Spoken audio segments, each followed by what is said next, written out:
chair in 5, 4, because I said 3, it's warm in here. We're gonna have bodies sitting nice and tall. 2, thank you so much. 1,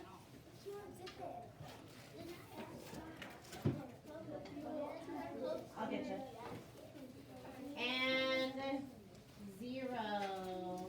So Miss Andres, when you get started, I'm gonna put a folder together for, actually, we're just gonna use Abby's because she didn't do it and wasn't here, Just a so. little bit. Yep. Good morning, everyone. How are you this morning?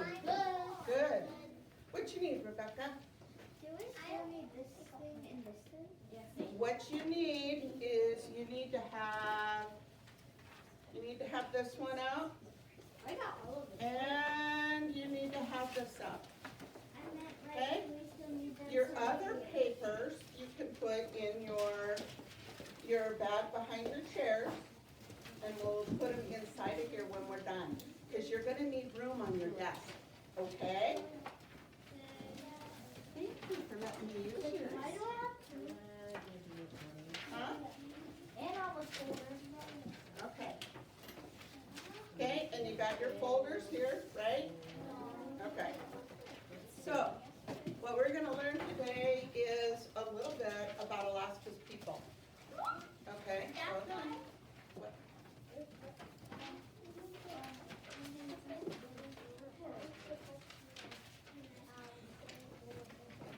Okay, we'll come back to that. Now, I just wanna share with you Remember, guys, today we're doing. we have certain stuff that we need to get through today, Yep. okay? And we wanna get all your questions answered, but we also wanna have time for our project today, okay? So, if I go too fast, what should somebody do for me? Raya, Raise your hand and tell her, can you please slow down? exactly, I really like that. Did you guys all hear Raya? To raise your hand and ask me to slow down, okay? But in order to get through this, what else do I need from you? Listening. Rebecca, Raising our hands when we have a question and not interrupting. great, Ember. I Yep, you guys need to listen and pay attention, okay? So, Mrs. Winchester had you take all your jackets off. If you wanna take your jacket off, Serenity, you can. If you do, it'll help keep it a little cooler so you won't get so tired, okay? So, the first thing we're gonna do is we're gonna learn a little bit about Alaska's people. So we're gonna watch this video. Oh, I can't touch this. I do need papers to be silent, please. Hi, my name is Paul and I work here at the Alaska Native Heritage Center. I'm going to do a map introduction, and I'm actually from a village called Shaktoolik. It's in the Bering Strait region. So on the map here behind me, where the yellow meets the orange border is basically where Shaktoolik is. We're on the Iditarod Trail and we're one of the last stops on the way up to Nome. So the map here that's showcased on the wall, this features 11 distinct cultures that we have here in the state of Alaska. I'm going to go ahead and start in the red region here because we are on traditional Dena'ina or Dena'ina territory. So for the Athabascan people here in the red, they have 11 different languages, and you basically double that, about 21 different dialects, and they range from the central part of Alaska and also into western Canada. Moving over to the Gulf or the southeastern part of Alaska, we have 4 culture groups. The brown is home to the Eyak, and in the green area we have the Tlingit, and then we also have the Haida, and then it's a little bit harder to see on the map here. The dark green area is home to the Tsimshian people. So in the Gulf or the southeastern part of Alaska, they're a matrilineal society. So if mom comes from the Raven clan and dad is from the Eagle clan, when the children are born, they don't choose their own clan system. The children automatically go into their mother's clan, and it's like that for the rest of their lives. Now if we move over to the purple islands here, the lighter region, commonly called the Aleut and more traditionally the Unangan or the Unanga. These islands extend out a good 1,200 miles. The last island out here, Attu, is actually closer to Japan and Russia than it is the mainland part of Alaska. We also got the word Alaska from the Unangan people as well. In the darker purple region, we have what's known as the Yupik or the Yupik people. Kodiak Island is a part of the Yupik culture, and they say that there's a brown bear for every square mile out there at least. Some of the best and well-known kayak builders come from this region as well. And then moving up to the yellow region, we have the Yupik and the Chupik. They have the Okay, we're gonna stop for a minute. Do you guys recognize that yellow part right there? Yeah. Yeah, did you look at your maps? What did we do yesterday? Color it in. Yeah, that's Western Alaska, okay? And that's what we're gonna be focusing on today. So I wanted you to realize where it is on the map, okay? Okay. Nope, don't need that right yet.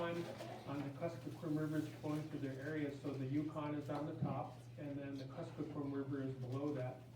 So during the summertime, you'll see a lot of our families out at our family fish camps. They'll be cutting up and filleting fish, and they dry the fish, and then hand that out to their families for special events. We have an orange island up here, the kind of orange island that's in the western part of Alaska that's home to the St. Lawrence Island Yupik culture. It's not uncommon to go to some of these communities on St. Lawrence Island and gamble and hear little children still running around and speaking their language fluently. So you have a strong language for the St. Lawrence Island Yupik people on St. Lawrence Island, and then also the central Yupik people as well. Moving further north into the orange region on the map, that's home to the Inupiaq culture. We range from the northern part of Alaska and past the Canadian border. The common terms that you're gonna hear are Inuit, Nunavut, and Kalahi. So we're basically in the same family, but as you get further away from a central point, your dialect is gonna start to change. So also in the Bering Strait region for the Inupiaq and the St. Lawrence Island areas, we both hunt the bowhead whale. We utilize every part of the whale. The lower jaw bones, for example, is something that we could use and put right up in front of the village. So if you could imagine it being used kind of like a lighthouse, they're gonna be arched up like this, and then back behind me, that would all be flat tundra. So if someone was out boating in the ocean and they saw those arched whale bones, they would actually know that the village was nearby. Also, if a whaling captain passed away, they could put those whaling bones above his grave to signify that he was part of a whaling crew. So thank you for your interest here at the Alaska Native Heritage Center, and that's a quick introduction. Okay. Huh? Okay, so you can learn more about the native culture. Oh, there we go. What was that? Let me make this bigger. Green button. The green button. There we go. Okay, so that was from the Alaska Native Center, so you can learn more about the Alaska Native Center and the cultures, right? Right. So let's go over the objectives that we're going to do today, okay? Our learning objectives are these main ideas right here. Can you guys see them okay? Yeah. Yeah? Okay. So, I can identify, and this is Indigenous. We're going to learn about that, okay? People of Western Alaska. What did we learn about yesterday? Alaska. Yeah, we learned about all the different regions, and we're talking about the western side, right? Okay? And my feelings about the country. Yeah, yeah. And I can explain the culture of Western Alaska. The Indigenous people is influenced by geographical characteristics and resources of the region. Okay? And then I can create a graphic organizer explaining the key graphic characteristics, resources, cultures and traditions, and the language of Western Alaska Indigenous people. Okay? So that's what we're gonna go ahead and cover today. And I need the definition. Yeah, how about if I have you be a pointer for me? Can you be a pointer for me? Okay, but first of all, I'm gonna share something with you guys. Do I stop the point? If you go and we pull our maps and we look at our maps, this is what we did yesterday, right? Yeah. I want you to look at this because this is kind of interesting. Do you see where we have our dividers between all the different regions? Yeah. Yep, now watch this. If I put that right on top of that. Did you guys notice something? It's the same thing. It is. Do you guys recognize any of these names? Do you recognize Athabascan, Yes. Inupiaq, Yes. Yupik? Yes. Yeah, Alutiiq. We just learned about those, right? So can you put your thumbs up if you recognize that? It's interesting how the language and the cultures of the people of Alaska kind of mirror the regions. Okay, that's an important thing that we want to kind of understand.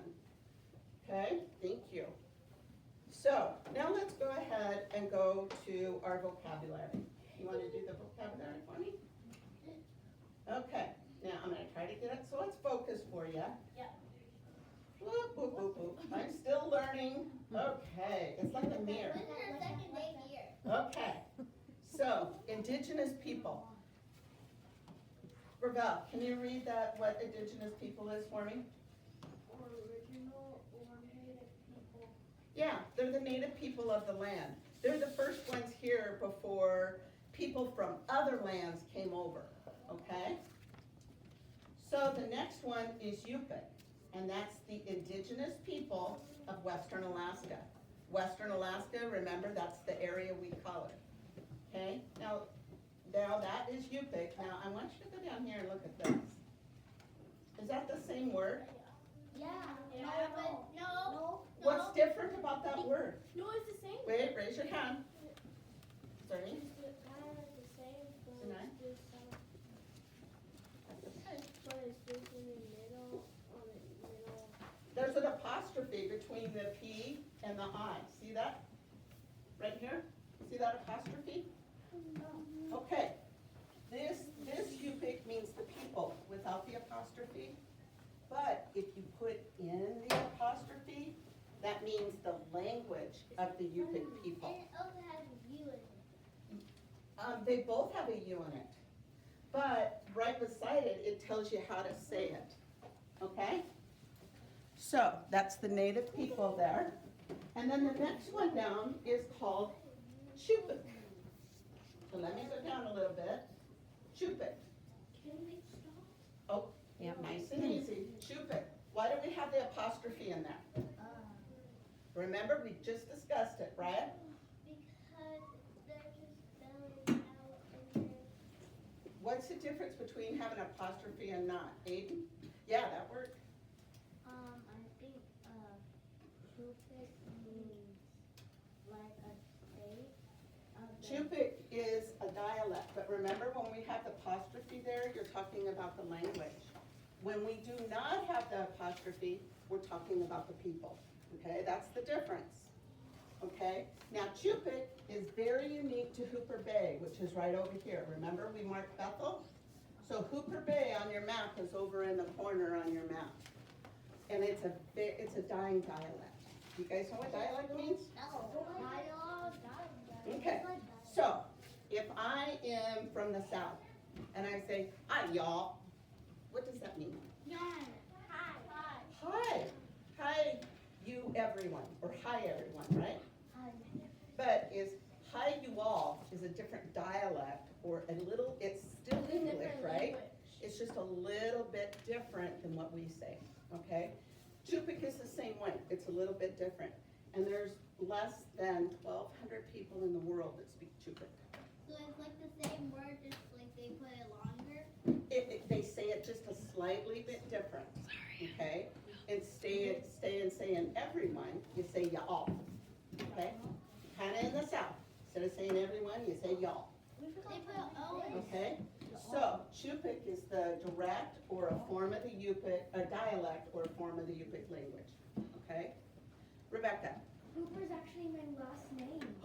Wow, that is really cool. Yeah, and it's Hooper Bay, that's the only place they speak that language, is in Hooper Bay. Okay? So now we're gonna go learn about another one, and we're gonna learn a little bit about tundra. So Rebecca, can you read tundra for me, the definition of a tundra? Can you see it okay? If I'm blocking you, then Why don't, yeah, there you go. Can you read it okay? Would you like me to read it? okay. if you need to see better. You can't go to CLC. Go ahead, you can come up if you need to see better.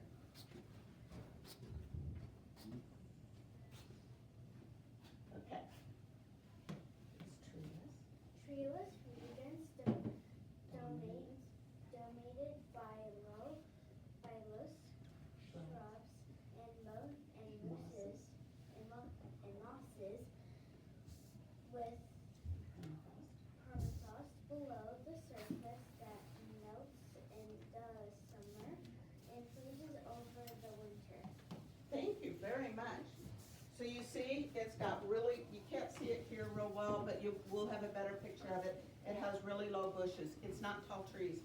They're really low, like a blueberry bush. It goes kind of low, yeah? So that's what that is, okay?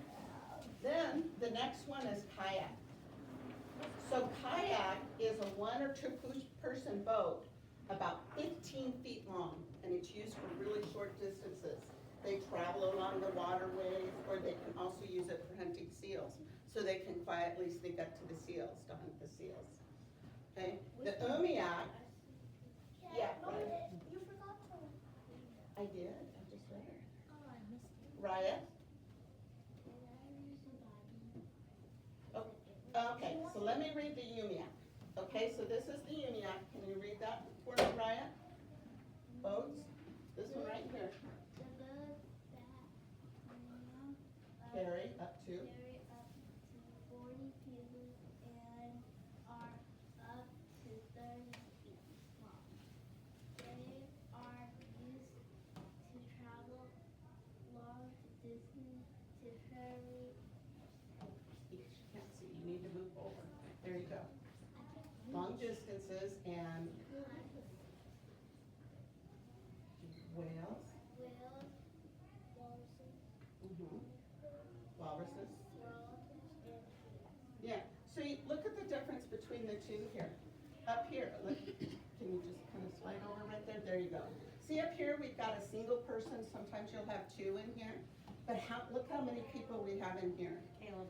So this is when you're going to have to travel for a long distance, or you got a lot of people going with you. If you're hunting a whale, do you think one person could take down a whale? No. So they will use many of these umiaks to kind of catch a whale. They'll work in a team, okay? So now the last one I want you guys to know about is the spirit mask. And the spirit masks are masks made by the Yupik people, and they're used to tell stories. And they're also used to bring luck and good fortune in hunts, okay? So they believe that if you wear a mask before you go hunting, that they make, and it depends upon what they're hunting, that it will bring you good luck, okay? So that's the vocabulary we're gonna kind of go over today. So what I want you to do is, at your desks, you'll see this packet right here. You guys see that? They're all by your headsets. And then you'll have a little piece of paper. You'll find a little piece of paper there. Mine fell somewhere. You guys see the little piece of paper like this? It looks like this. See that little piece of paper right there? You need to get that too. And get out a pencil. Okay?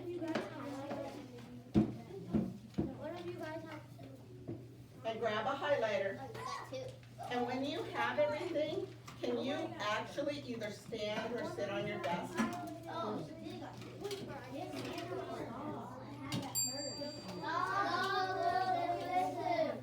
When you have everything, will you either stand or sit on your desk?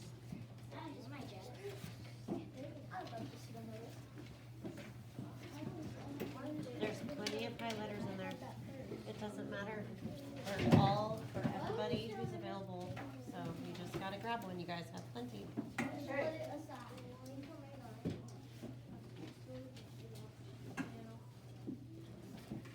Awesome. Okay, so these are the things you should have. You got your everybody can sit down. You got your papers. You've got this. Well,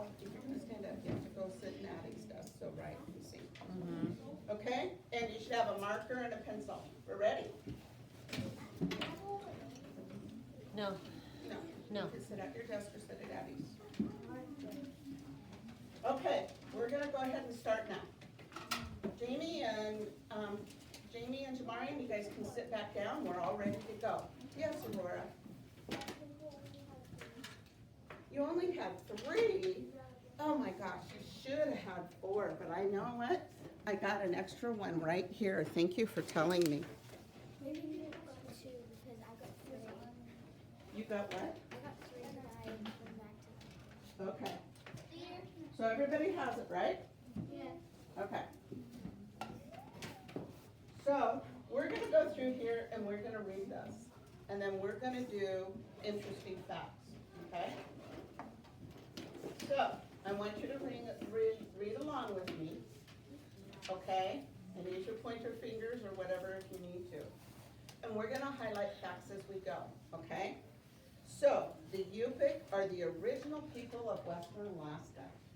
Examining ancient artifacts, archaeologists believe the indigenous tribes of Alaska migrate from areas we know of Russia and Asia today by crossing the Bering Sea land bridge over 10,000 years ago. We got 5. No. Okay, just set one aside if you got an extra one. In addition to the Yupik communities in Western Alaska, some Yupik communities in the far east of what is now known as Russia, okay? So what did we just learn a little bit about the Yupik people? Right. We learned that the Yupik people bring seeds, land, and moved over 10,000 years ago. Yeah, they crossed the Bering Sea land bridge over 10,000 years ago. And when we talked about that, we didn't talk about the land bridge, but did we talk about how close Russia was to Alaska right here? Yeah. Look on your map, see how close? Back 10,000 years ago, the oceans weren't as deep and there's a land bridge. They believe there's a land bridge that comes across here. And that's how they came from Russia and Asia over into Alaska, okay? It's a very important part of Alaska history. That is extremely important. And then, go ahead, Ms. Smith. No, you're good. Yeah, this is an important thing to know, and you're gonna learn more about that coming in the future, okay? And what the other question I have for you is, why would you think there's people in Russia that speak Yupik? There's Yupik culture communities in Russia. Why would you think that? Aurora?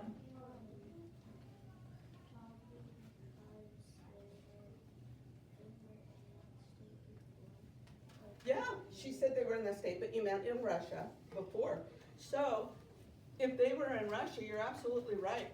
So, if they were in Russia, right, and they came across the land bridge into Alaska, would you think some of the people would have stayed in Russia? Yeah, and they probably speak a lot of the same language. And the people migrated down and they migrated over, okay? So, that's an interesting fact that we have. Okay. So let's go down to climate down here. Okay, you ready for climate and the characteristics of Western Alaska? Let's see if I can get the pictures on there. If I get the pictures on there, can you guys still see it? You can read along on your paper too. So Western Alaska is dominated by a tundra ecosystem. This is what the tundra looks like. Remember what we talked about?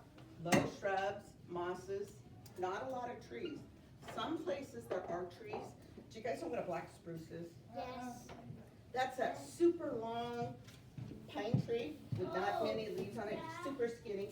Once in a while you'll find those, but most of the time you don't see any trees in Western Alaska. These are treeless regions and are dominated by low shrubs and mosses with permafrost below the surface that melts in the summer and freezes over the winter. That's ice under the ground, okay? It doesn't get warm enough there to melt the ice in the ground. Go ahead and sit down, Caleb. We'll get to you in a minute, okay? No, you told me I can stand up. Yeah, you can. I'll answer your question in a minute, okay? Well, the interesting part is science cannot point to a single factor that limits tree growth. They believe it's a combination of factors. They have short summers, they have limited growing season, strong winds that will harm the plants, permafrost that prevents roots from growing. If there's frost, can the roots go through the frost? No. No. And from reaching deep enough in the soil to provide support, and cold soils that slow decomposition, resulting in limited nutrients for the plants, okay? So, we learned about decomposition, right? Remember when you did the thing about animals? What did decomposers do? You learned that at the beginning of the year. You should, does anybody remember? Kayla, what did decomposers do? Kayla?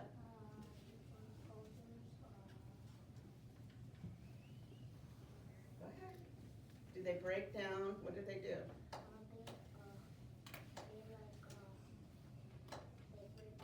Yep.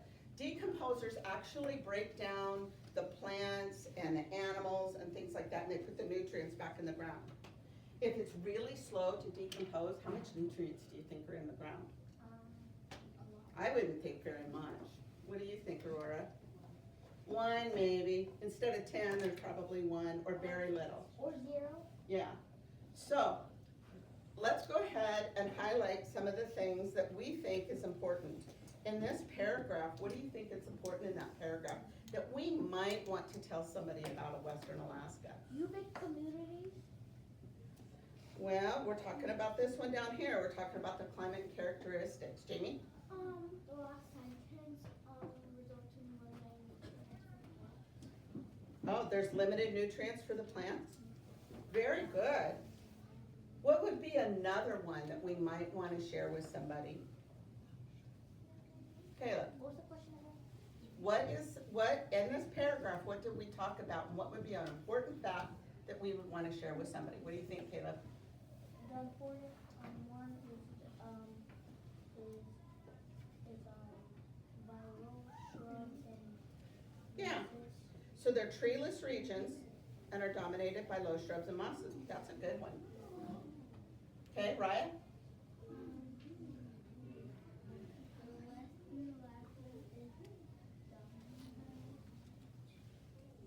Okay, it's a tundra ecosystem, right?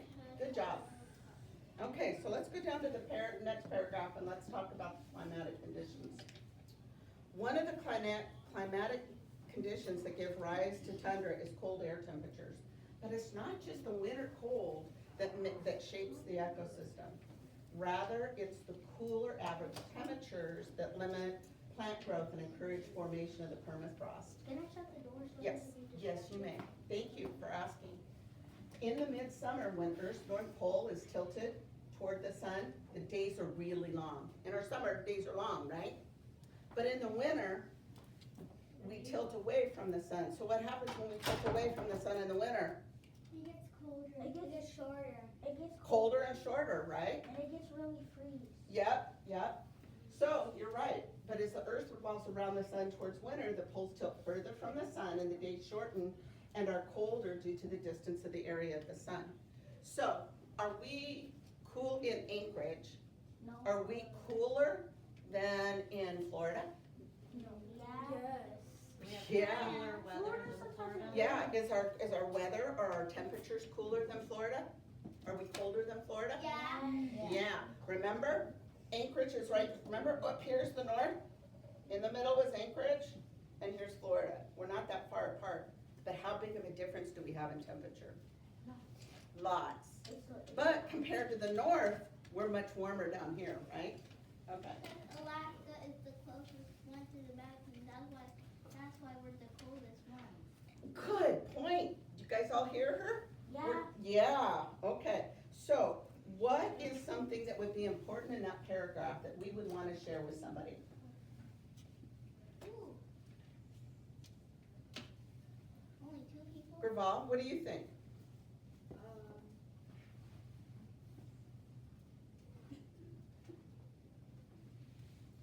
Scientists do not point to a single factor that limits its growth. Yeah, so do you think it would be the cooler temperatures that limit plant growth? Yeah. That's really good. So, and it also encourages permafrost. Remember we talked about permafrost? So remember what permafrost is about? It gets frozen underground, right? Okay, so is there anything else that's really, really important about the climate? Jamie? The first sentence was like, Yeah, so the tundra is cold, has cold air temperatures, right? Okay, one more, Brian. Okay, let me get one more and then I'll come back to your question. Rebecca? so when the Earth's north pole is tilted towards the sun, days are Really long, tremendously. tremendously So, long. I'm gonna show you guys this. This is how I highlight when I don't want all the words in between. The important word is midsummer, right? And then I go down here and I say the days are tremendously long. See how I did that in there? Yeah. That tells me that they're together, okay? And then in the winter, the days are shorter and colder. Okay? That's how I do it. You guys can do whatever works for you. Hey, Serenity, do you want to take your jacket off, kiddo? Yeah, why don't we take our jacket off? Okay? Why don't you unbutton it and open it up? Okay? Yeah, I think we need to do that. Okay, so let's go to the next one. We've got some important facts. So now let's talk about the fish and game. I got a key question for you. Remember we talked about fish and game yesterday? Yeah. I want. Okay, I got a question for you, and I want you to use your thumbs. Is a game something that we play together in this sentence? Yeah. Use your thumb up if you think it's a game we play together. This way if you don't know, and down if that's not the answer. Okay. So, I think it's down. Because remember we talked yesterday, what does fish and game mean in this sentence? Riot, what does game mean? Maybe like they have to like see if you're not doing if you're not doing Right, that's the Department of Fish and Game, but game means animals, right? Okay, so I wanted to clarify that. So let's go ahead and talk. Animals have adapted to the Alaska tundra by developing warm winter coats, compact bodies to preserve heat, and camouflage for different seasons. Some animals found in the Alaska tundra include caribou, which are here, caribou, the Arctic fox, Arctic hare, Arctic ground squirrel, and Arctic grizzly bear. And there's a wide variety of birds in western Alaska. A lot of them migrate from the south. They come up and they eat during the winter. Yeah, Tamarian. What has to provide food? But many of them live in year-round, such as ptarmigan, okay? So I want to show you this. Do you guys see this? Look at your pictures. You can see it better on your pictures. What color is this one? White, What color is this one? black and gray. Oh, so I got a question for you. Gray and brown. Which one do you think I would see in the winter when there's snow on the ground? White. Why? Arctic. In the Arctic. Okay, raise your hand. I want you to raise your hand. Why is it white? So it can camouflage. Linda? Camouflage the snow. Exactly. So why do you think this one is brown? Raise your hand. Sanaya? Why do you think it's brown or black? This is Oh, didn't I say that? I'm sorry, Zaria. I'm sorry, Zaria. I said Denaya. I'm sorry. Thank you for that. Zaria, why do you think it's brown? Yep, yep. It's because in the summer, aren't all the bushes brown? Yes. Yep, very good. So that's why we have it. Now look at this bird. Isn't this interesting? Why do you think half of it's brown and half of it's white? Aurora?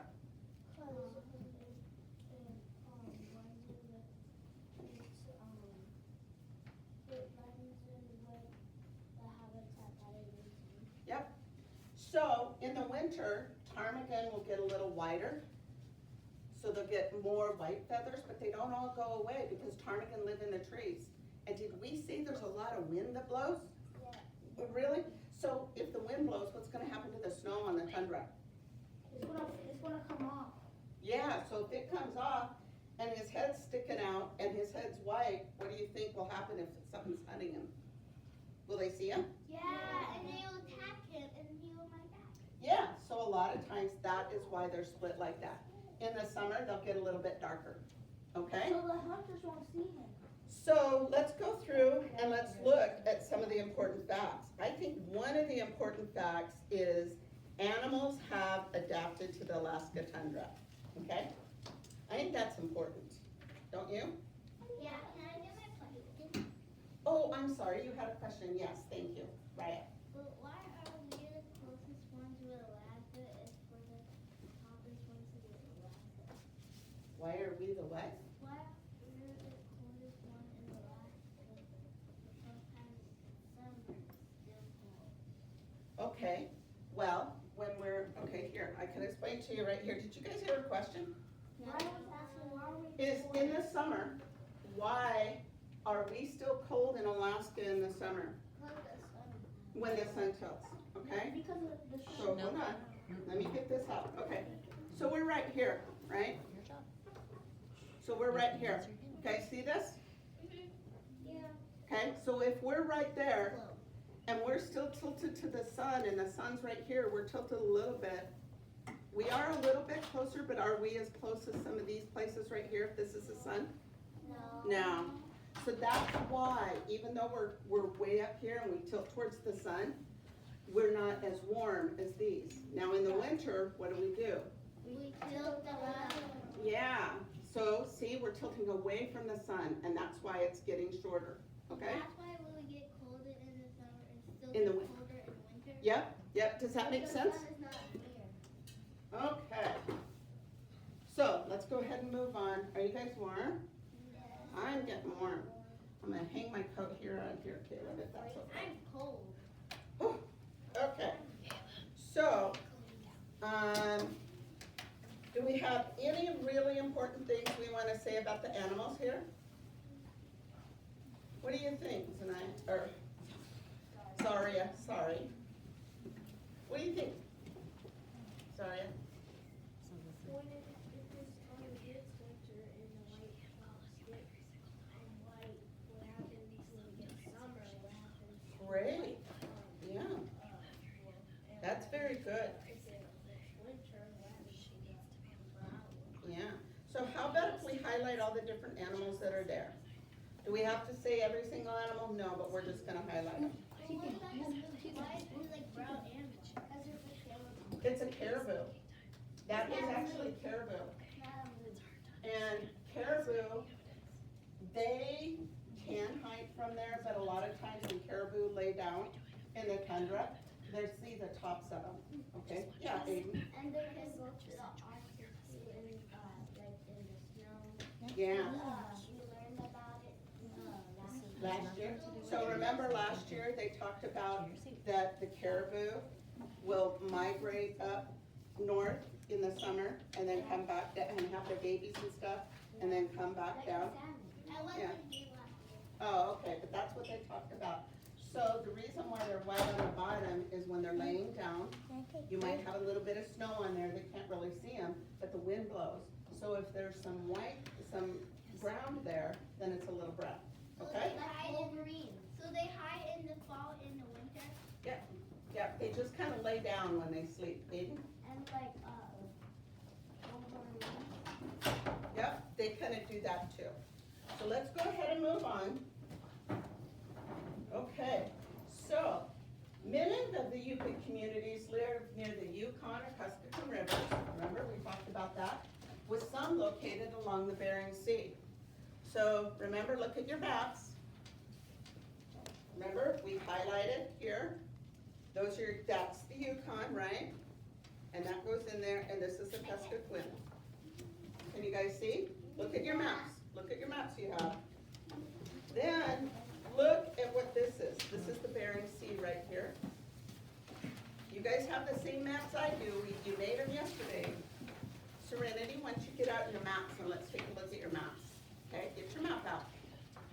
So we will go ahead and look right here, but look at all the communities that are along the sea right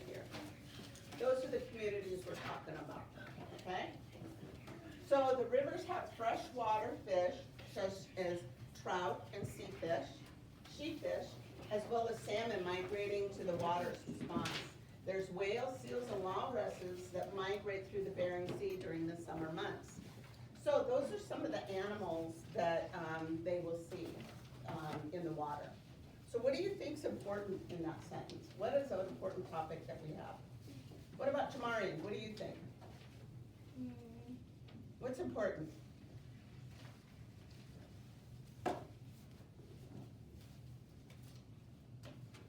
What did we learn about fish about a month ago? What did we learn about salmon? Do you remember? What do salmon do when they come back from the ocean? Do they return to their native waters? Yeah, and they spawn, right? So I think that that's really important. You see, the salmon migrating to their native waters to spawn. What do we do here, a lot of our parents, when fish are spawning? What do we do? Aiden, do we hunt them or what do we do? We catch them. And what do we use them for? Eat them. Or Right. sell them. Right, so that is really important. That is a key nutrient. Salmon is a key nutrient for Yupik people. The whale? Yeah, we'll talk about that in a second. Aiden. Some are located along the coast of the Bering Sea. Yep. So if you're located along the Bering Sea, could you catch stuff out in the open ocean if you're located right here? Yes. Yeah. Could you catch a lot of them all at once? No. No. But if they come up the river, yeah, but if they come up the rivers, can you catch more of them all at once? Yeah. Yeah. So, okay, so that's what we're talking about. And then they'll hunt whales, seals, and walruses that migrate. So these communities will take their umiaks, or maybe even some of their kayaks to catch seals, and they'll hunt them out there. Okay, right. Okay, so what other fact do you think would be important here? Jamie? Whales, seals, and walruses migrate back to the Bering Sea. Yep, they migrate to the Bering Sea. Now, somebody asked, do they live off whales? And do they live off seals and off walruses? Up in the northern community, up here towards the top,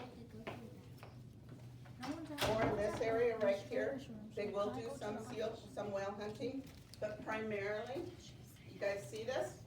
Primarily, it's up in the northern region is where you hunt for whales, okay? It's the cold spot. Do they have a lot of salmon up there, you think? No. No. So they rely more on whales up in that area. Some of the people in this area right here will also catch seals. They use seals for their oil. That helps keep them healthy. They'll eat the meat and they use the skins and stuff for clothes and stuff like that. Okay? So let's talk about our next section here. You guys got any questions on the animals? No? So let's talk about hunting. Traditionally, the Yupik people hunt animals. Go ahead and follow along on your thing. And if you want, you can highlight what you think is important and we'll go back and discuss it. No, you gotta wait. Okay? So, in addition to catching fish from the rivers to survive, the meat from the animals and fish is processed to provide food for the community through the winter, as well as berries and roots harvested from the tundra. Driftwood, shrubs, and parts from animals hunted were used to make shelter and boats, such as kayaks and umiaks. Why do you think they use driftwood? Or they use bones from the animals? Think about what's in the tundra. Zaria, I keep calling you Zanaya, I'm sorry. What?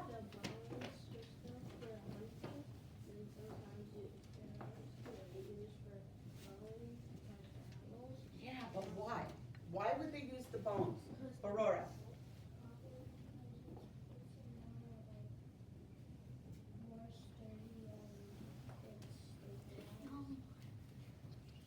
what do you think? That's good, that's good, it's They more used sturdy. whale bones to see if the village are close by or That was a good one, that was from our video, or right? if the captain's name was there, it means that they were a whale people. Those are all really good, but I'm gonna ask one more friend. Rebecca, I think, like they use the bones in driftwood, because like in our human body thing, we learned that the bone marrow actually has some holes in it, and I think that's hollow, so it could like float on top of the driftwood. that is interesting, that's really interesting. I like how she brought in what she learned about the last unit. That's great, Rebecca. But there's one other reason why they would use the driftwood, shrubs, and animals for their shelter. What do we use for shelter? Do we use wood? Yes. Yeah. Carbon. Is there trees in the tundra? No. Not many, right? Remember? Yeah. What was the definition of a tundra? Treeless landscape, right? So if there's not trees here, the driftwood comes in from the ocean, and then they use parts of the animals to help prop it up because they don't have wood to use. Now that was traditional, that was before they, before today. Today they have houses just like us. Mrs. Winchester? Could you explain what driftwood is? Oh, I'm sorry. Okay, good question. Driftwood is wood that's in the ocean. And you know when you walk along the beach and you find pieces of wood, Yeah. do you always find little tiny pieces? No. Sometimes you find huge trees. So they would, oops, I'm sorry. So sometimes they would go and along the beach and they collect the big pieces of wood and they would use that to help build their structures. Jamie? What about did they use the driftwood for art? Because I found a beautiful piece of driftwood and I painted it. Yes, they do. They use all kinds of materials for their artwork, so that's really good. We'll talk about that in just a minute, okay? So, they would also use it to build kayaks, which are about 15 feet long and used by 1 or 2 people to travel short distances along the waterways and to hunt seals. Umiaks carry up to 40 people and are up to 30 feet long, and they were used to travel long distances and hunt whales, walruses, and seals. Now the animal hides, let's get this here. The animal hides were used to make clothing such as hunting coats, this is a hunting coat, cuspucks, which are these, parkas, gloves, and footwear. The animal hides were also used for blankets, bedding, and flooring. Traditionally, cuspucks were worn only by women, but today cuspucks are worn by both Yupik men and women, as well as non-natives, and they're typically made of bright colors, okay? So what would happen is they build their parkas like this out of the fur from the animals they caught. When they went hunting, they would take the gut or the lining of the gut from the animals they caught and they'd sew it together, and it's very water resistant. It's like a raincoat, and they would put that over their parka to keep them dry while they were hunting, okay?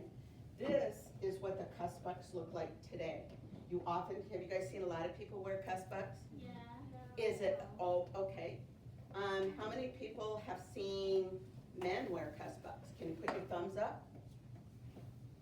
Yeah? Okay, and so, are they always? I'd like you to stand up if you ever see any cuspucks on non-native people. Oh my gosh, oh look at all you people stand up. Okay, thank you.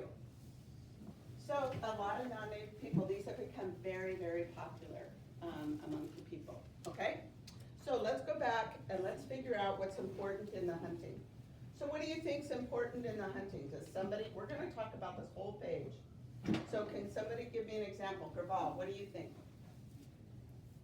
What's important in hunting? They can use every part to make something. Oh, that's interesting. The animal hides were used to make clothing. They were, driftwood and shrubs and parts from animals were used to make shelter and boats. Interesting. What do you think, Ember? You got your paper in front of you?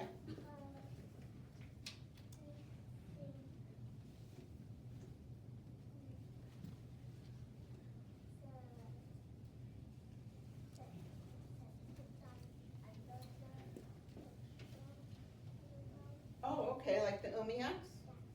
Okay, so umiaks were used to travel long distances and hunt whales and walruses. Yeah, that's a good one. And then we also had kayaks were used to travel short distances and to hunt seals. Okay, see how I did that so I can tell what's joined together? What do you think, Rebecca? So I think, kayaks are about 50 feet long and used by 1 and 2 people to travel short. Yeah, I think that might be an important fact, okay? So, let's go on, and now we're gonna talk about storytelling. No, we're not done. Hmm? No, we're not done. Oh, Oh, yeah.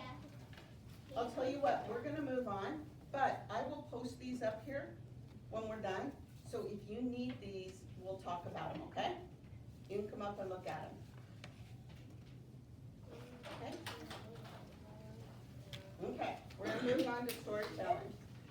I want you guys to have time to do your craft projects, that's why I'm going kind of quick. Okay. Storytelling, the Yupik culture uses dance and song as a form of storytelling to share the history, culture, and traditions of the Yupik people, as well as their beliefs. What?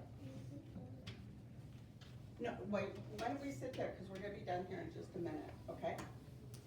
The costumes and accessories such as fans, masks, and jewelry reflect the people's ties with the land and communicate how they live in harmony with nature.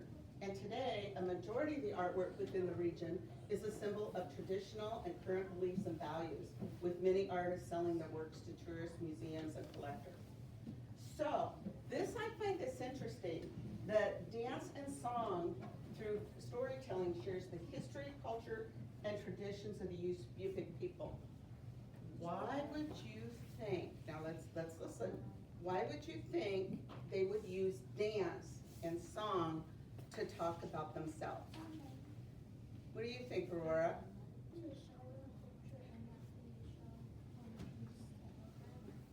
And what they're doing is they're telling other people of the communities and their young ones about their traditions and cultures. And if this is one of the strongest pieces of the Yupik culture is storytelling. So why would they use dance and song? Rebecca? Yes, why would they, how else would they be able to communicate? I think like they use them like to try to respect their culture. Yep, they do. So I got a question for you. Did you know dances and songs before you started kindergarten? No. No? Yeah. You knew songs, right? No. So, did you know how to write before kindergarten? Yeah. Yeah, some of you, but could you read? No. Well, think about most kids that come to kindergarten. Most of the time, they can't read very good, right? You might be able to read a little, but not very good. Sometimes when we're at home before they go to school. Yeah, so the reason why the Yupik culture uses dance and song for storytelling is it was the way they could pass on their culture to other people and onto the young people. They did not have a form of writing. The Yupik people did not have the form of writing. So I want to show you this right here. This is kind of important. This right here has only been published since about, I think it was put out in like 2000, around 2000, around 1990. This is a dictionary of Yupik. This is how you read Yupik, and it talks about the Yupik language. This is the first text ever of the Yupik language. They didn't have writing. They did not have it. And so, do you know what revitalization means? No. With revitalization means we're going back and we're doing it again. All of the Alaskan cultures are going back, starting to write down their language, their customs, and all of that. And they're starting to produce these dictionaries. So that is why, back then, they used the storytelling to tell about their culture, okay? So, we've already talked about that. Now, today, what happens is a lot of them will sell these. Like, these are masks that they use. So see, they're wearing a mask. They're either telling you what the hunt was like or where they're gonna go hunting. And each movement has a specific meaning in the culture. Jamie? I thought they used the mask to respect the gods they believe. Very good point, and they do. So, traditionally, when they were going in and they were doing these dances and they'd wear a mask, maybe like this, or the mask he's got on, they would do it before they go hunting, saying what they're gonna do, and they go in and tell the land that they're coming to go out hunting and hoping to have good luck. When they were done, they would take those masks and they'd throw them out in the tundra. What's that? What's a tundra? The thing, the one that's I said it has no trees. It's the land. They would throw them back out in the land. They just go out there and they throw them out there. Throw them in the water. Yeah, not in the water. They would throw them back in the land. What did it use? The reason why they threw them back in the land is they were returning the resource back to the land, so the land could build more resources and provide for them in the future. Now, this was traditional. This was long ago. So they believed if they threw it back into the land, they were respecting the gods or who they believed in and would help bring them good luck. Today, they don't really do that much.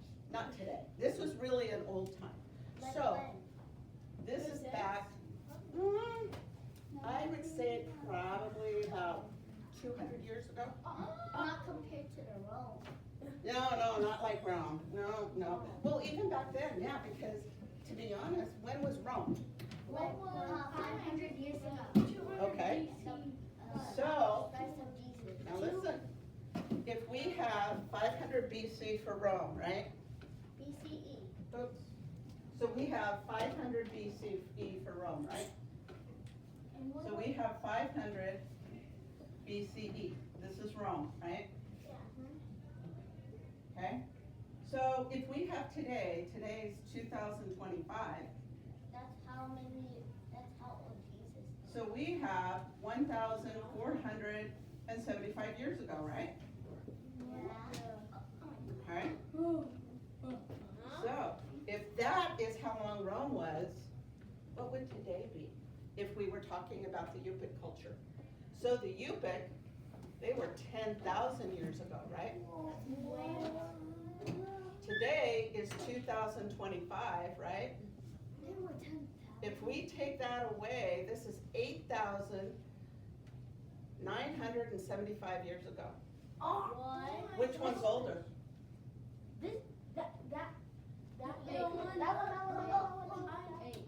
The Yupik culture, right? It's 8,000 years ago from today. That's what we would take. If we take today away from 10,000 years ago, right? This would be 8975 BC. Okay? This would be 1475 BC. So, were the Yupiks around before Rome? Yes. Yeah. They were before the others. Yep. The other So, see, now you can see that shows the date times, okay? So let's go back and talk about the storytelling. So what do you think is an important fact about storytelling that we would want to share? Anybody? Okay, everybody stand up. Eyes on me. Everybody stand up. Serenity, stand up. Okay. Ready? We're gonna go like this. We're gonna do a quick dance, right? No, I wouldn't. Okay, you ready? Yeah. Across the land we will go. Hunting and fishing is what we like to do. That is kind of what they would do, okay?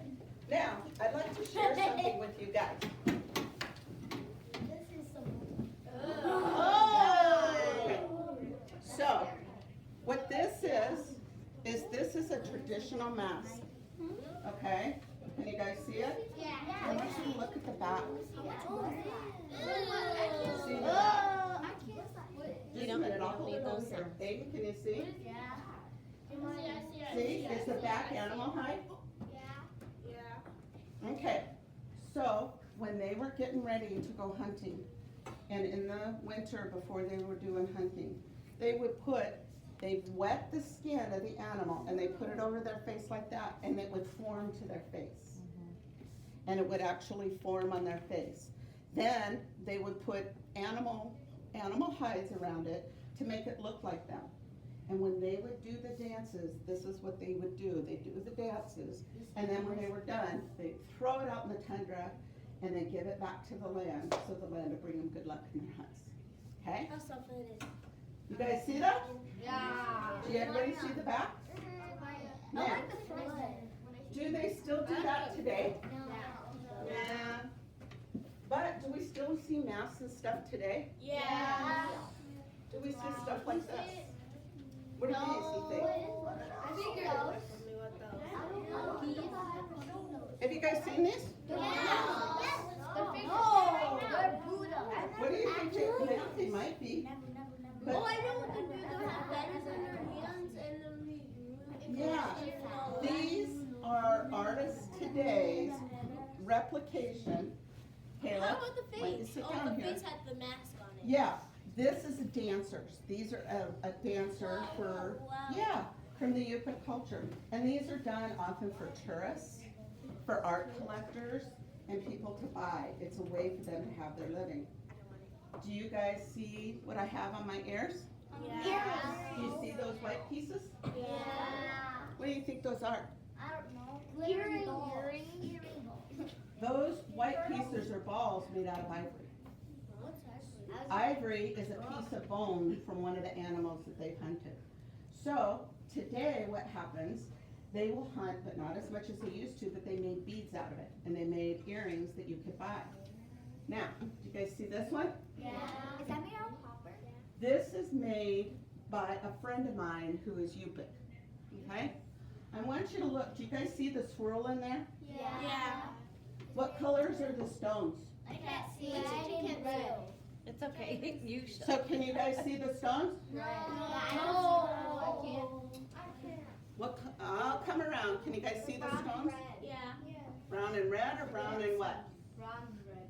Green? No, it should be brown and green.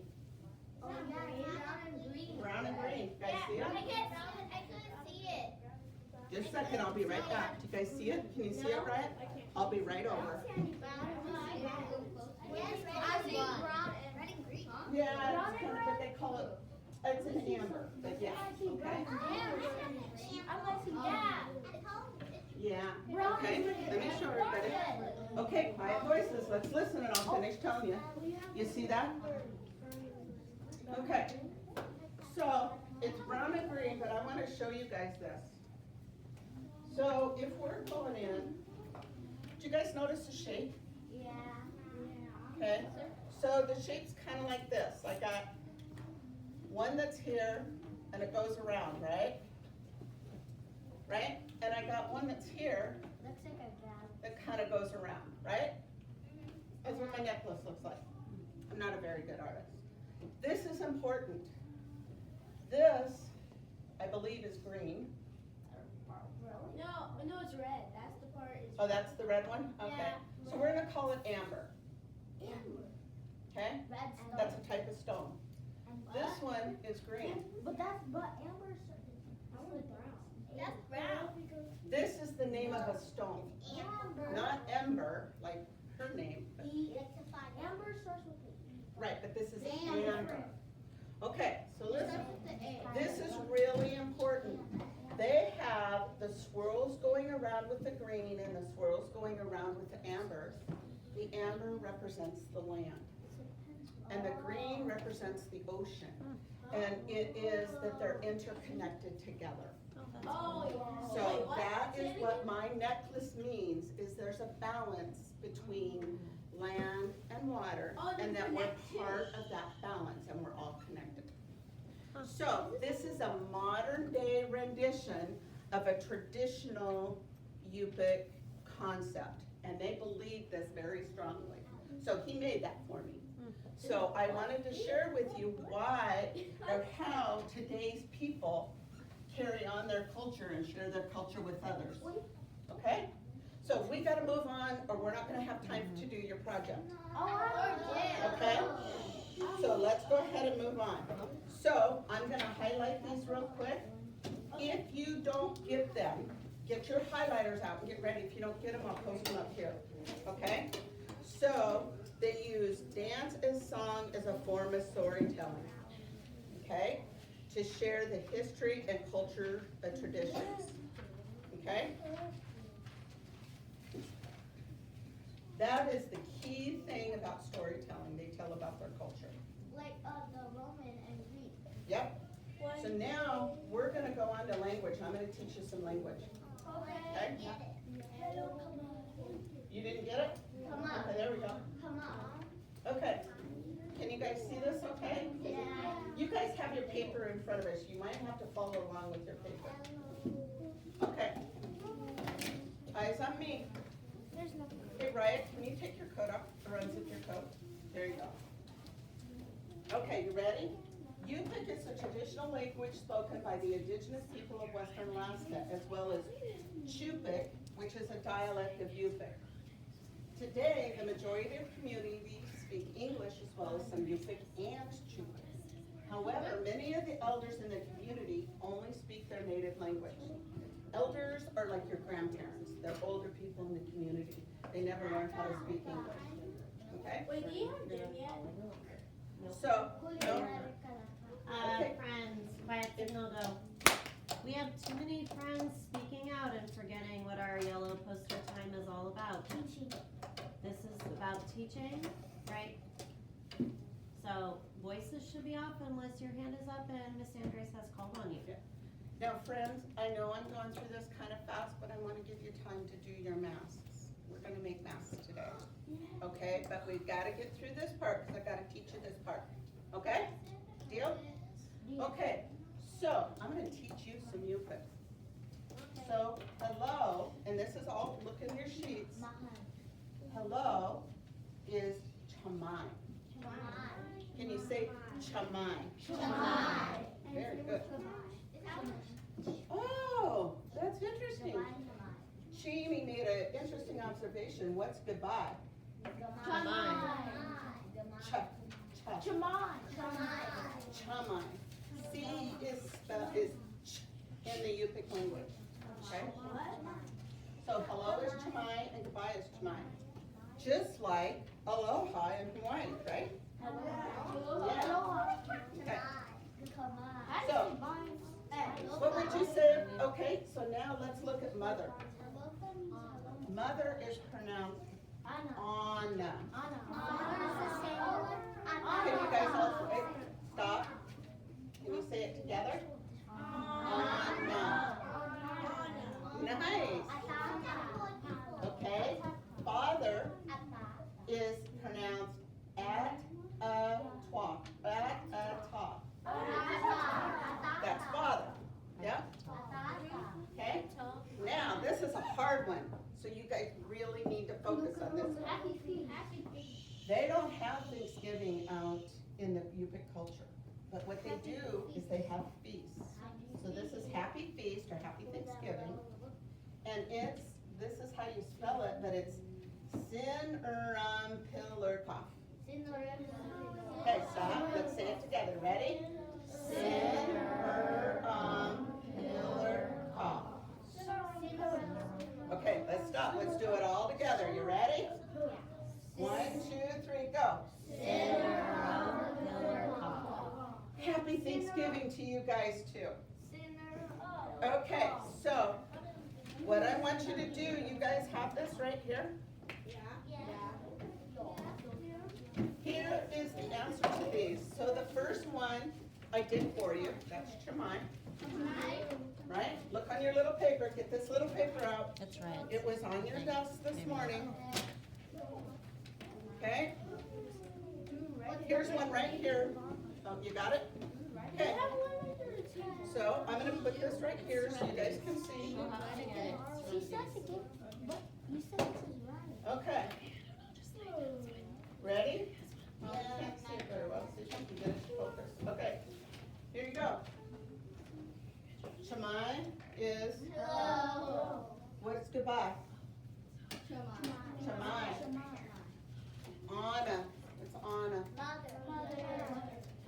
write mother right there. Yep, you can write mom, but it means mother. One important thing about the Yupik language, they only have one word for an item, okay? So let's talk about game. Do we have two meanings for the word game? Yeah, we have a game you play and game is an animal, right? Yupik is not like that. They only have one word for one thing, okay? So what's Arata? Dad. Yep, write that here, father. Write that here on your sheet because you're gonna put them in your book. Now this is a good one. Can we say this? Ready? Sit. I don't have a lot of friends being able to say it. Can all of our friends say it? And what does that mean? Good job. Okay, I want you to share this with your families when you get home, okay? Surprise your families. So put Happy Thanksgiving here. We just write Thanksgiving. I will write it out for you, yes. You ready? It goes If you do not celebrate Thanksgiving or you want to write Happy Feast, you can.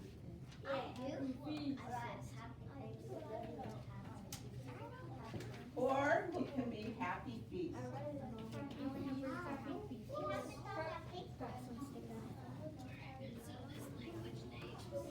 There you go. Does everybody have them written down on their papers? Miss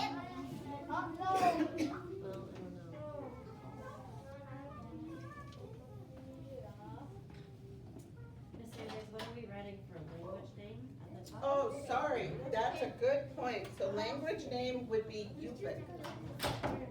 Remember, wait, and we gotta write it down here. This is your language name. It's spelled Y-U-P apostrophe I-K. Remember, why do we put the apostrophe there? Because it's the language. It's the name. Very If good. it didn't, it'll be the people. Yep, very good. Boy, you guys are right on it.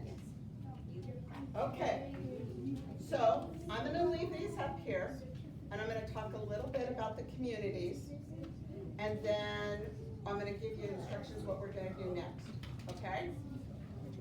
Okay, so.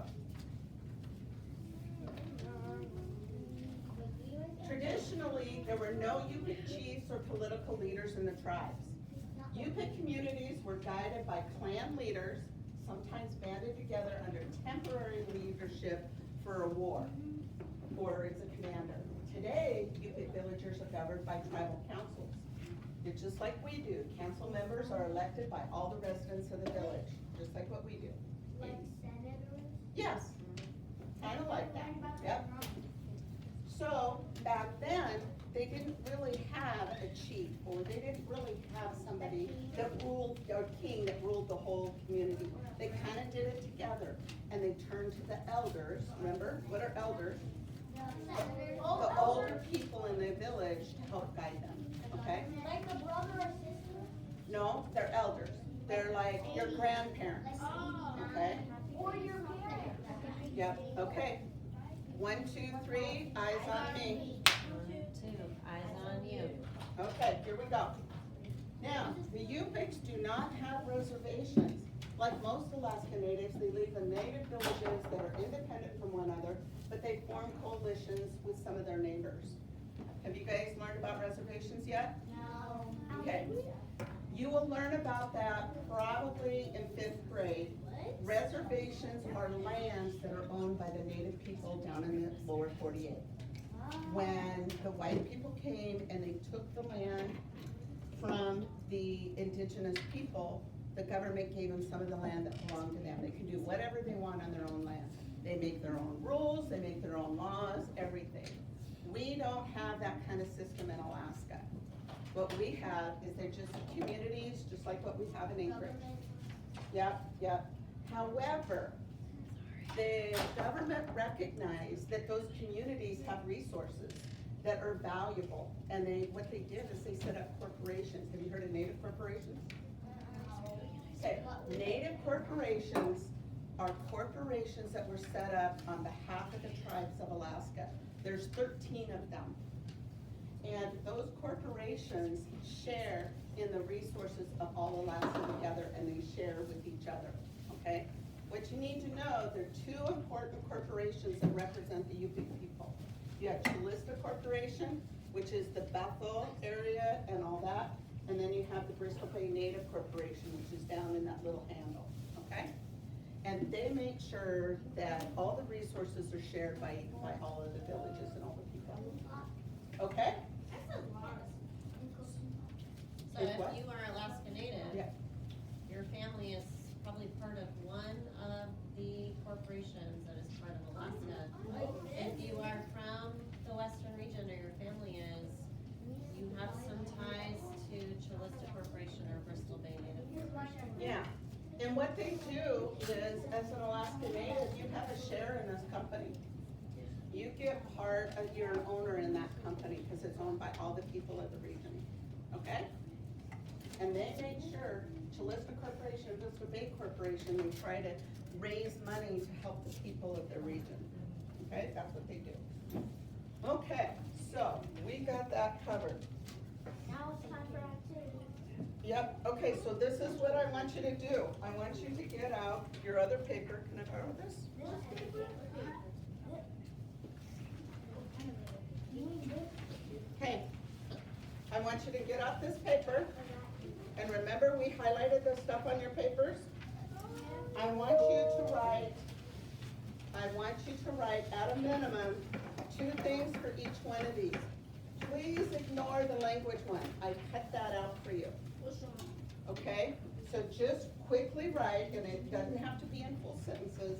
It can just be a word or two, some of the important things about the geographical features. So, the region of Alaska, what would that be? The western? Native.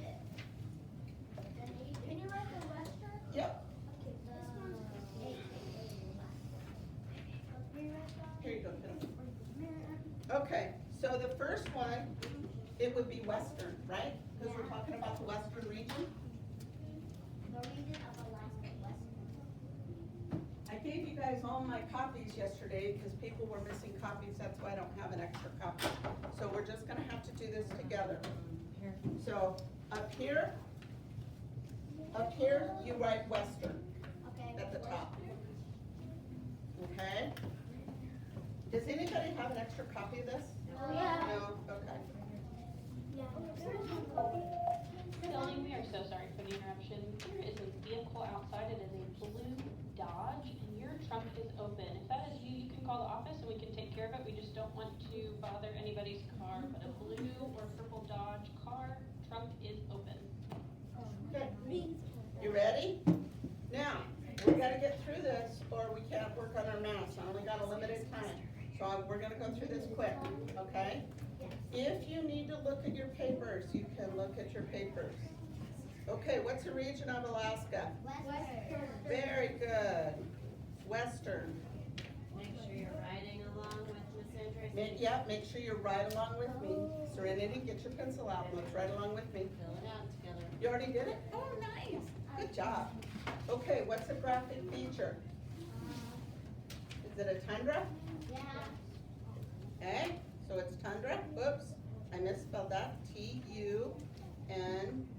Tundra, right? What's another feature of the tundra? Trees. No trees, it's treeless. Very good. And land. It's treeless. And with land. What about the temperature? It's not cold. Yeah, so it has cold, cool temperatures.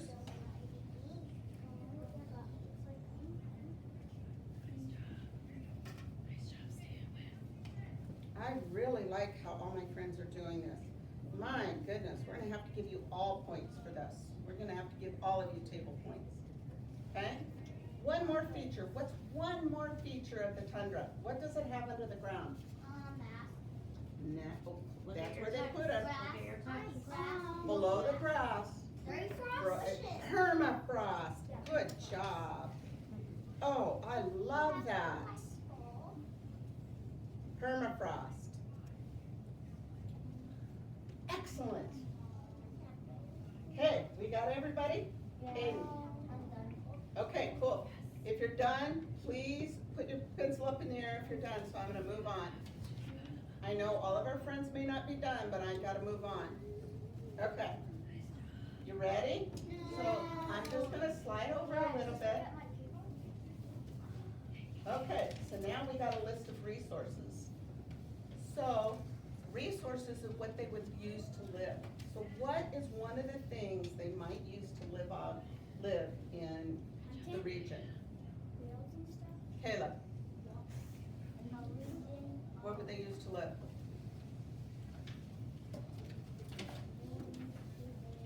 Would they hunt? Yeah. So they'd hunt the animals, They right? will have like moose and anything. Okay, so let's do But that. including, but only. How about caribou? They hunt? Yeah. They hunt animals? Walrus. They can hunt caribou, moose. Only male moose allowed, no baby moose. So they hunt animals such as caribou. Yeah, and male moose. But no female, no baby. Is that an egg? Yes, that's an egg. Oh, They hunt animals such as caribou. And then, okay, they also would hunt seals, right? We'll put seals down. If you want to put whales, walruses, something else, you can. Do we have to write caribou? Because I don't have words. Nope, you don't have to write caribou. You can just all you have to write is hunt animals. Okay? The next thing they do to survive, do they fish? Yeah. Big whales. They fish for salmon, right? Salmon, whales. That's their main food supply is salmon. They supplement with the other animals, but their primary food supply is they fish for salmon.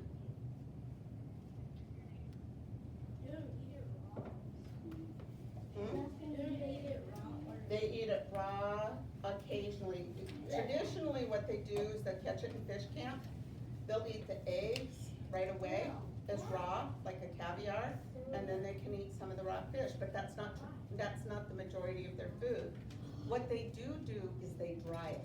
They smoke it and dry it so it'll last all winter, okay? So, the next thing, what's another resource that they have? Aurora.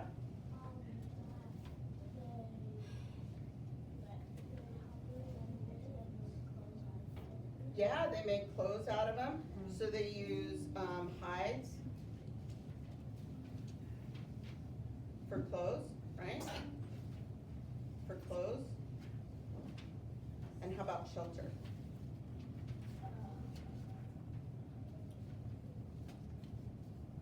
Okay? So, another thing they do is they collect driftwood, right? They use driftwood.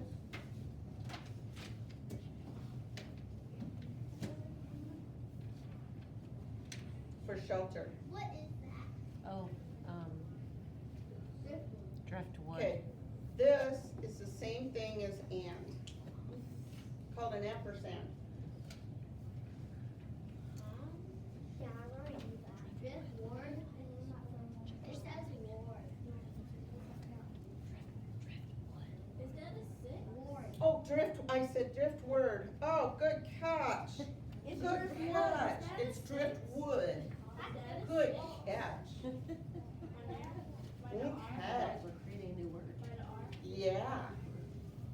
Driftwood, That's the E. not driftword, driftwood. You know what Okay. I'm getting now? Because you talked to the first time. Yep. Right here, it looked like a six. Oh, shelter. This is an L. There you go. Did I get it right? Okay, so we're gonna move on. If you have another one, I'm gonna leave it blank for you, but we're gonna move on, okay? We've already done the language, right? No. Yes. We've already done the language, okay. So, I'm gonna leave it there. Now let's talk about culture and traditions. What did they do, what is a tradition that they did or their culture? They use song. Aurora. They use song and dance and they just sing Yep, song and dance. And remember, that's the This is the same thing as and.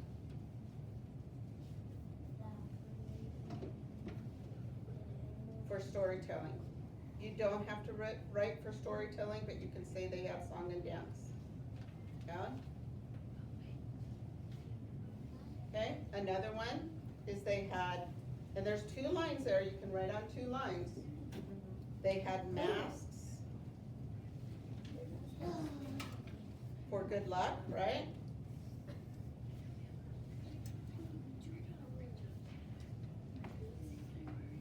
You guys are doing good, I'm going kind of fast, so I will have this all up there and I'll get it all so you can see it all, so don't worry about it, okay? Okay. Okay, a third one that they did, a traditional one, is their Kuspas. K-U-S-P-U-K-S, and they're parkas. They're parkas or coats.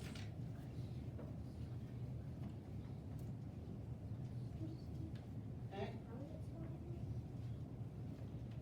I'm gonna write one more down here that is very traditional for the Yupik people, but you do not have to do it if you don't want to. So I'm gonna write 4 right here, is their connection to land and sea. Remember my necklace? Oh, my back's hurt. My back's so much. Well, why don't you sit down then? Land and sea. Okay? So, here's everything on there. Do my friends have this all written down? Okay, I'm gonna leave it there. If you are done and you have it all written down, please get out your scissors and cut out each one of those. I did. Okay?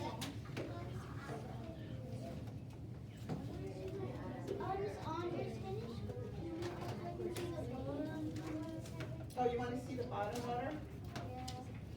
How's that?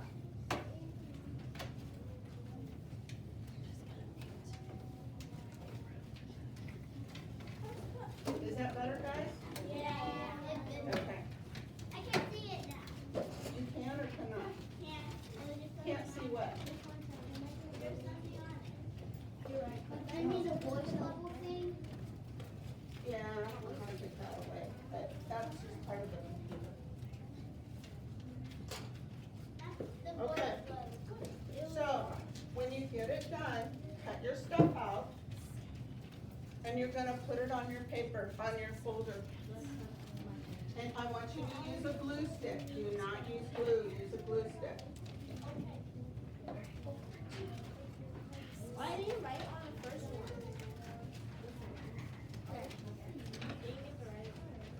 Where exactly? That's language, you don't need to worry about your language. That's the one that I already cut off for you. Remember, you wrote father or mother on? Okay? So, there's glue sticks over in your thing over there. Every desk has a glue stick. Now, you guys may need to cut the tops off and the sides off or they won't fit. You have to cut around the box. Okay? 1, 2, 3, eyes on me. 1, 2, 3, Okay. I want you guys to all look at me. Faith, Aiden, Lavina, Jamarian. On here, you see this white part on here along here? You have to cut that off. You go right along the line there, okay? Or it won't fit in your folder. Yeah, just like this. See how she did it? She took all the white parts off. That's what you need to do, Which one part? okay? Show them one more time how to make sure they all stop and look so that they Okay. can see where they're putting them. Everybody, so once you get it all cut out, then what's gonna happen, you're gonna glue them on the inside like this. So I need everybody to stop. Everybody stop and look. Make sure they Jamarian. know where they're going. Gravel. Come on. See how it's all along here on the sides? That's where you will place them, okay? You want to put the bottom edge as close to this this line as you can. Don't go across that fold, but close to the fold so it doesn't stick out. Yep, okay. No, you got it. Yep, just like, can you show them? Can you stand up and show your friends? See how he did it? How Riot did it? Aiden, Riot, did you see them? Yep, very good. And that's what I want you to do. Here is a sample. If you want to come look at it, you can. Okay? Let me know if you need some help.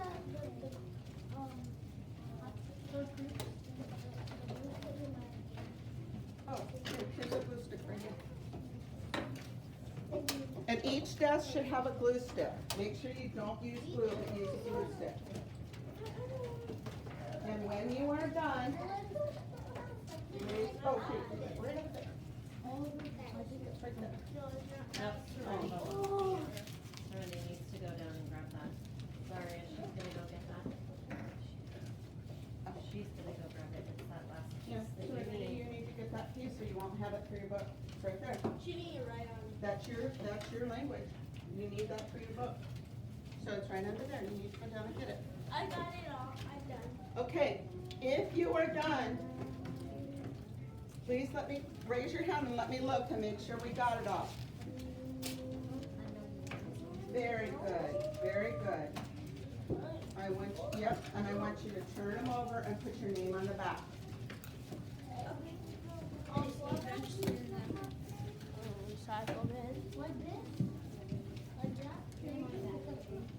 Yep, you're gonna need to move it over, because you gotta have two of them on there, just like that. There you go.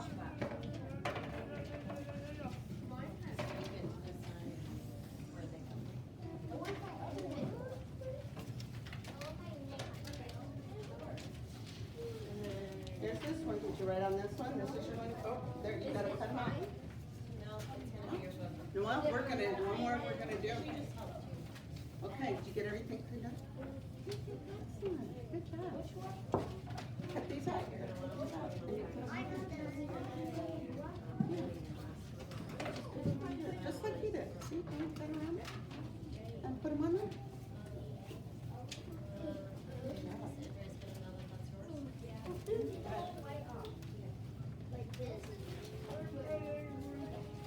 If you are done, let me take a look and I'm gonna give you this. I'm gonna show you here just a minute. Nope, you don't put the blank one on. The language one is the blank one you don't put on. You put on the one that I did. This one.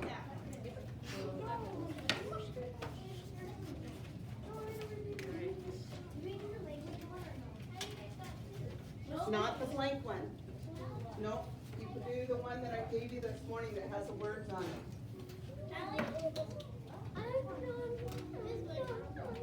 Yep, that one. Yep. Yep, put it on there. Are you You done? should have three, you're writing on all of them, Ryan. Where's your language one? This side. Oh, you should have one that has writing on it like this. Like this? So you Yep, you can gotta set put it up this like one. Jane Ryan has that way. Oh, you can excellent. write, Here, I'm gonna give you this. And you're gonna have them. And when I give you this, put your name on the back. Yeah, no, I got it. Put your name on the back.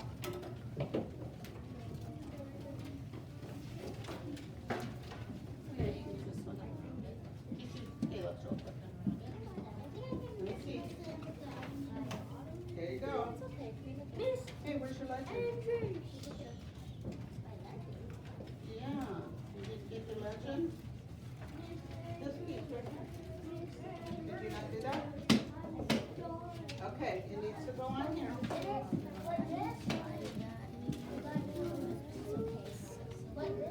Yep. Good. Oh, you're missing one here. Your language. Oh, no, you got your language.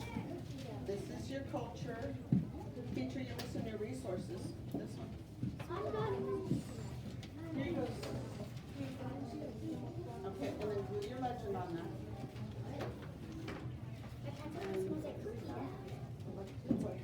Okay.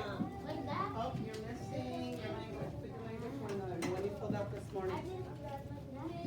Yep. Okay. Okay, 1, 2, 3. Eyes on you.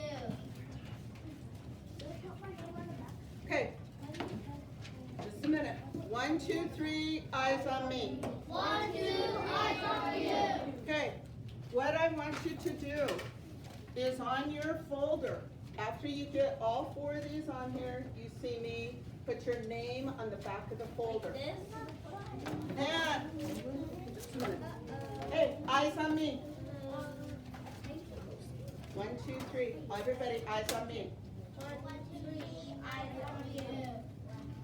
Faith, Rob, Tamarian, I'm going to give you one of these. You are going to make your own face mask today. So, you will use colors. If you want to use a marker, you can. I recommend colors or pencils because it will show better. Can we show examples first? And this is an example of a mouse someone else has made in one of the other classes. Okay? And they have feathers right here. It's kind of hard to see because the camera's dark, but there's feathers right here. I've got feathers for you. So, you have to do this part first, and when you are done, we will give you some feathers, okay? You can have up to 6 feathers. That's all. All right? Any questions? Come first, right? All the coloring and all of that has to come first. Anybody have a question? No. Okay, thank you. No, start. Do we look like? No. What do you think that is? Oh, this one. That looks like green. This is my son when he was in fourth Good, grade. yeah. Yeah. Okay, very good. Oh, one more thing, guys, one more thing. When you get this, put your name on the back of it first thing. Wait, you made that was made that.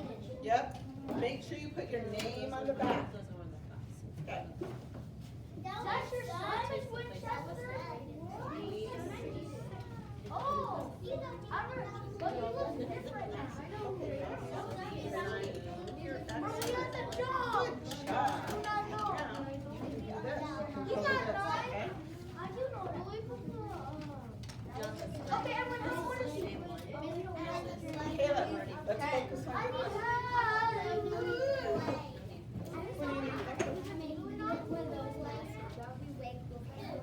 That's a resource, so you put one on one side, put the others here, that's your resource, what are you missing? You got your language, your culture, your resource, where's your geographic, and then this one goes on the other. Okay? Yep. Can I look Did you at it? accidentally put in the recycle bin with your papers? Would you go see? Or did it go Excellent, to just someone put your name on else's the desk? back, and the name on the back of this. You got yours too? Okay, hold on. Are you done, right? I would say let's. Are you go ready check to the color recycle mask? bin real quick. Sweet. Okay, let's get you some room. You can throw all this away, you don't need it. And you can color them Oh, out. I think I was sitting on it. Oh, wait, Mom, she was sitting on it. What the? There you She's go. keeping it warm for you. What one? How do I? Yep, Not to do that. did you put, you didn't put mother, father, and Thanksgiving. I'm not sure where it went, but Ooh, anyone? What? let me see your paper. I'm done. Oh, see, it's on here. You already looked at yours, there you go. You got your name on it, sweet. Well, I guess you did. There you go, put your name on the back. Okay? And then I also have a book at different masks.